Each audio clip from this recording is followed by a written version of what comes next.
ওসমান হাদি নামের বন্ধুটার সাথে কোনোদিন মোলাকাত হয় নাই। ও আল্লাহ, কিন্তু একটা পশু কেউ যদি আক্রমণ করে পশুর উপরে সহ্য করা যায় না, আর সেখানে একটা তাজা প্রাণ চলে যাবে। আয় আল্লাহ, এটা অন্তরকে মানানো যায় না। আয় আল্লাহ তাআলা, আপনার কুদরতের ফয়সালা।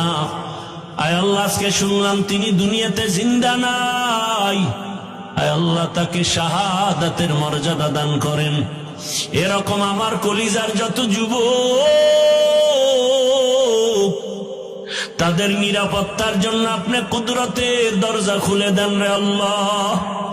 আমার যুবকদেরকে দিনের খাদেম বানায় দেন।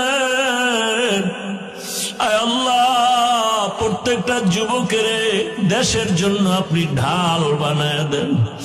আয় আল্লাহ, কত যুবকের কথা শুনলে কলিজাটা ঠান্ডা হয়ে যায়।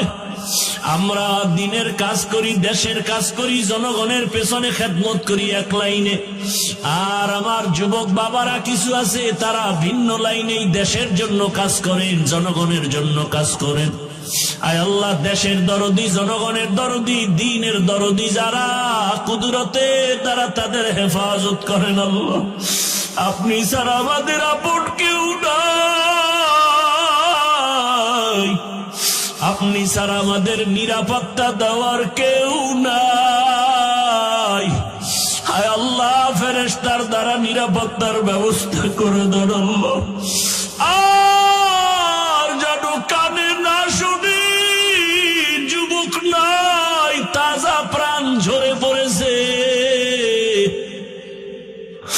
আমার এই পবিত্র বাংলাদেশ, এত মসজিদ, মাদ্রাসা, আলেম ওলামা, এত জিকিরের আওয়াজ, আজানের আওয়াজ, এরপরও কেন এত বড় বড় জুলুম হবে বুঝতে পারি না রে মালিক।